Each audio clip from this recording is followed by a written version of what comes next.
Assalamualaikum warahmatullahi wabarakatuh. Bismillahirrahmanirrahim. Kita bertemu lagi di mata kuliah metodologi penelitian. Kali ini kita akan membahas bab 6 mengenai hipotesis.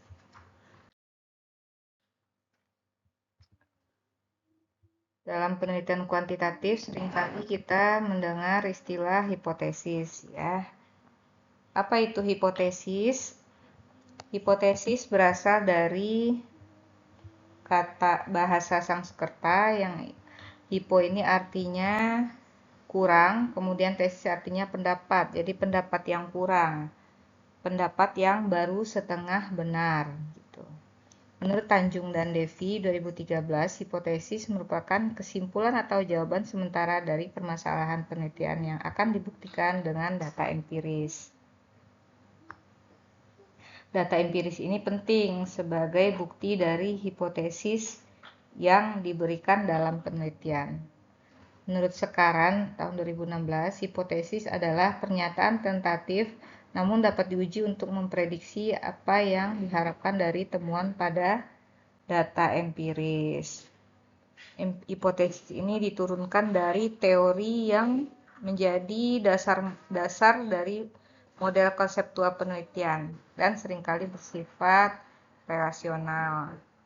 Umumnya, hipotesis digunakan pada penelitian dengan pendekatan paradigma kuantitatif.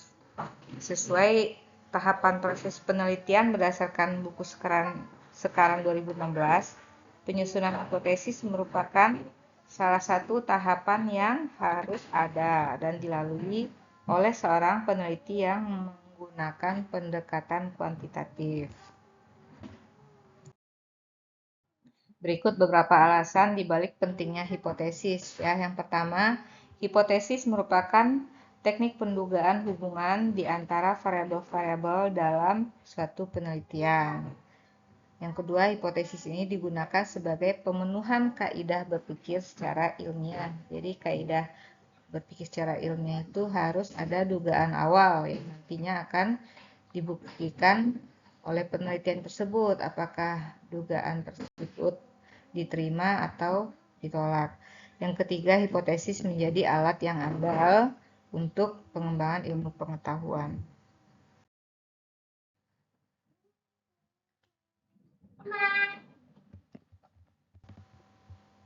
Dalam penyusunan proposal atau penyajian laporan penelitian, seringkali ditemukan istilah pengembangan hipotesis.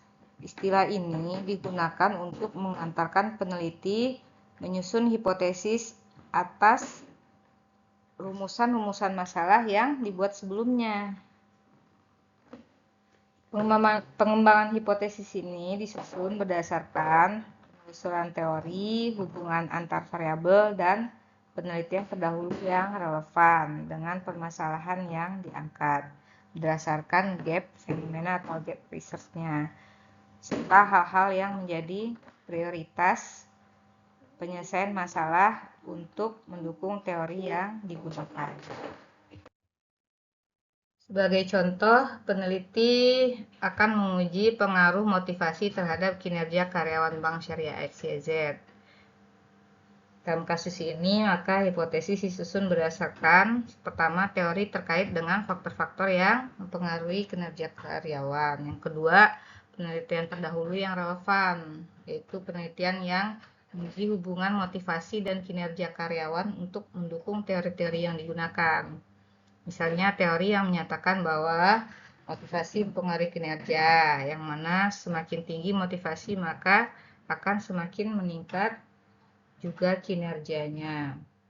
Dengan demikian, penelitian terdahulu merupakan penelitian yang hasilnya sejalan dengan teori yang digunakan. Berikut adalah bentuk-bentuk pernyataan hipotesis ya. Macam-macam bentuk pernyataan hipotesis. Yang pertama, pernyataan jika maka atau if then statement. Ini hipotesis yang digunakan untuk menguji dugaan adanya hubungan di antara dua variabel atau perbedaan di antara dua kelompok. Ini bisa juga bentuknya maka jika gitu ya. Ini pertama contohnya, jika kinerja Bank Syariah XYZ meningkat, maka harga saham Bank Syariah XYZ akan meningkat. Bentuk selanjutnya adalah bentuk pernyataan dengan arah atau tanpa arah. Pertama, contoh pernyataan yang dengan arah, yaitu semakin tinggi tingkat stres yang dimiliki karyawan, maka akan semakin rendah kinerja karyawan tersebut. Jadi ada arah ke atas, ke bawah, atau naik atau turun gitu. Yang kedua, contoh pernyataan yang tanpa arah. Misalkan, terdapat hubungan di antara pengetahuan transaksi muamalah dengan minat berinvestasi pada pasar modal syariah. Jadi tidak ada hubungan naik turunnya, tidak arah naik turunnya, tapi hanya terdapat hubungan antara dua variabel tersebut. Bentuk selanjutnya adalah hipotesis nol dan hipotesis alternatif. Hipotesis nol disimbolkan dengan H0, sementara hipotesis alternatif disimbolkan dengan HA. Hipotesis nol ini menyatakan bahwa ada hubungan di antara menyatakan bahwa hubungan di antara dua variabel atau perbedaan di antara kedua kelompok adalah sama dengan 0. Ya, dengan kata lain, hipotesis 0 ini menyatakan tidak adanya hubungan antara dua variabel tersebut gitu, atau tidak adanya perbedaan antara dua kelompok tersebut. Sedangkan HA adalah kebalikannya ya, menentang isi dari H0. Berarti hipotesis alternatif ini menyatakan adanya hubungan antara dua variabel atau dua kelompok. Contoh, H0-nya, tidak ada hubungan di antara pengetahuan transaksi muamalah dengan minat berinvestasi pada pasar modal syariah. HA-nya akan kebalikannya, yaitu ada hubungan di antara pengetahuan transaksi muamalah dengan minat berinvestasi pada pasar modal syariah. Nah, berikut kita masuk kepada contoh-contoh penulisan hipotesis pada penelitian ekonomi syariah ya. Mulai dari yang sederhana dulu, yaitu cuma dua variabel. Hipotesisnya cuma H1, yaitu labelisasi halal berpengaruh terhadap keputusan pembelian makanan kemasan dengan studi kasus pada mahasiswa Fakultas Ekonomi dan Bisnis Islam. Kemudian ini penelitian regresi linear berganda, variabelnya X-nya itu lebih dari 1. Bagi hasil berpengaruh terhadap minat menabung di bank syariah. Beban atau biaya berpengaruh terhadap minat menabung di bank syariah. H3-nya pengetahuan berpengaruh terhadap minat menabung pada bank syariah. Nah, ini contoh hipotesis pada penelitian dengan variabel mediasi. Mediasi itu seperti telah kita pelajari sebelumnya, yaitu dia variabel antara yang menghubungkan dua variabel yang tadinya berhubungan secara tidak langsung. Jadi ada variabel mediasi di tengah-tengahnya sehingga dia terhubung. Sebenarnya hubungan langsung itu adalah antara kualitas layanan dengan kepuasan. Setelah puas baru setia, loyal, seperti itu. Jadi dia pelengkap nih di tengah-tengah sehingga bisa terhubung antara kualitas layanan dengan loyalitas. Jadi bentuk hipotesisnya seperti ini.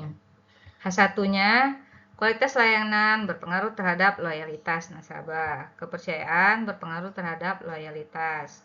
Kemudian kepuasan berpengaruh terhadap loyalitas. Kualitas layanan berpengaruh terhadap kepuasan.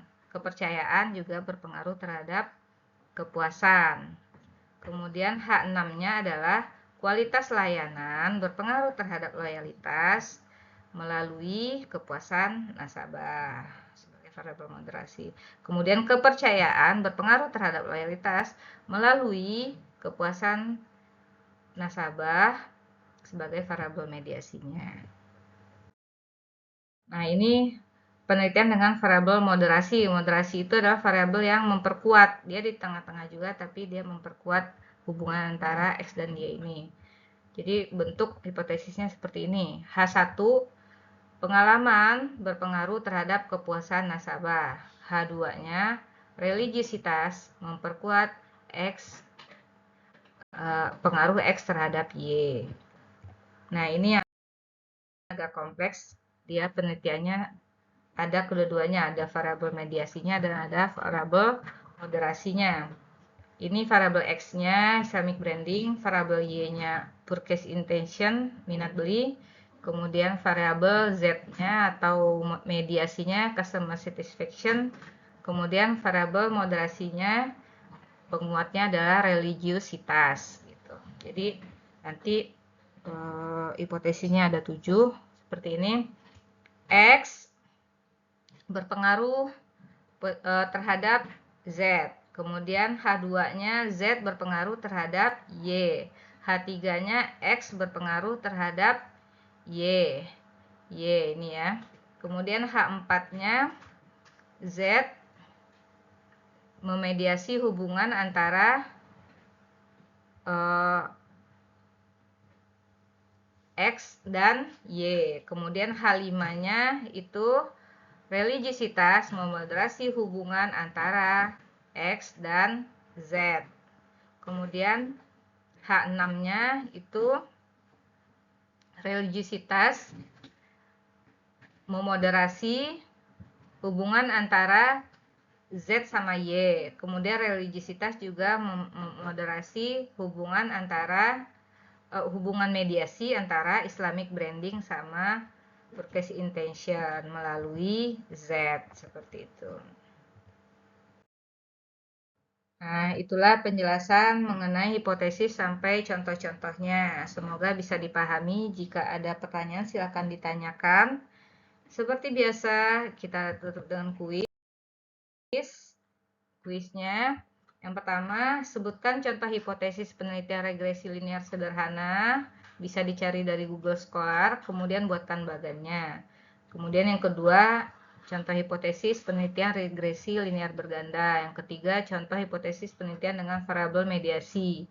Kemudian yang keempat, contoh hipotesis penelitian dengan variabel moderasi. Buatkan bagannya.